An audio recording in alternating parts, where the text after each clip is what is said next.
And let me read you the byline of this. Is from the Federalist. There's no such thing as press freedom in Zielinski's dissent crushing Ukraine.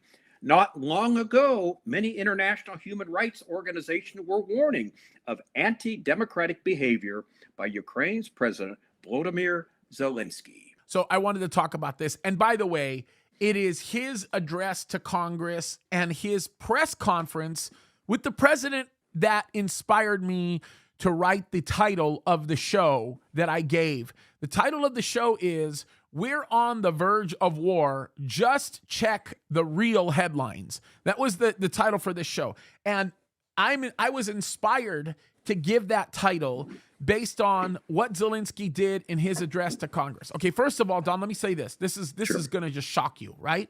Maybe it won't shock you. He gets up in front of Congress, right? They praise him. Dude, I'm talking about Republicans and Democrats.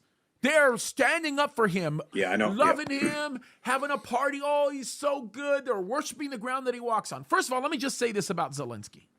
I'm going to mimic the thoughts of Charlie Kirk and many, many others. I may have been one of the very original guys to have expressed this roughly a year ago. Zielinski is a phenomenal actor.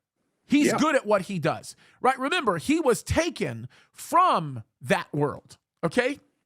That's number one.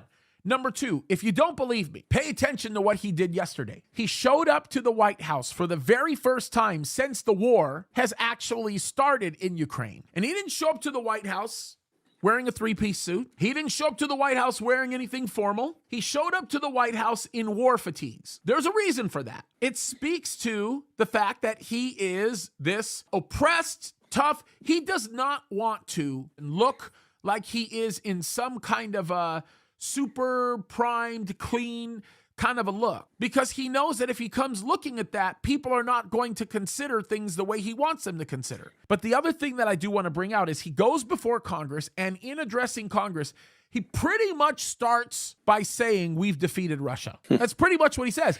Then he goes on to say, we need more, we need more, we need more.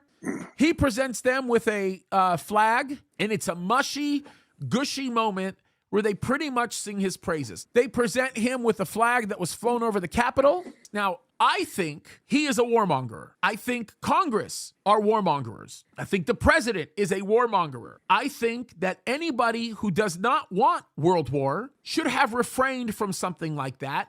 If they really felt the need to do a session with Congress, it should have been a closed session with Congress. And quite frankly, we should do whatever we can to continue to maintain diplomatic relations with Russia, because Russia is going to be the one that's going to prevail. But instead, what they're doing is they're standing behind Ukraine. You could call it symbolically. Doesn't matter. It's not symbolic. We've given Ukraine more money than really any other country combined in the last year. By the way, we've given Ukraine double the amount of money that represents Putin's whole military budget. And Putin's still spanking them. But think about this for a second. Think about the fact that this guy stands up, says that we're a democratic nation. They're not. We're fighting for freedom. They're not. He's shutting their mouths. He's a totalitarianist, right? He's also one of these guys that fits really well in the pocket of the World Economic Forum. He graduated from that school. They're asking for war. They want war. That's what I have to say about that, Don. I don't know. What do you say? Well, one interesting thing that I got out of this, and I didn't watch it, but some of the headlines, one of the things that even Russia brought up, well, where was his call for peace? He made no call for peace the whole, did he at all? Whether it be in the talk or the press conference. So it's like war, war, war. Give me money, money, money, money. And then Nancy Pelosi, remember, she likened him to Winston Churchill, the speech. Disgusting, dude. I know. Disgusting. It's beyond disgusting.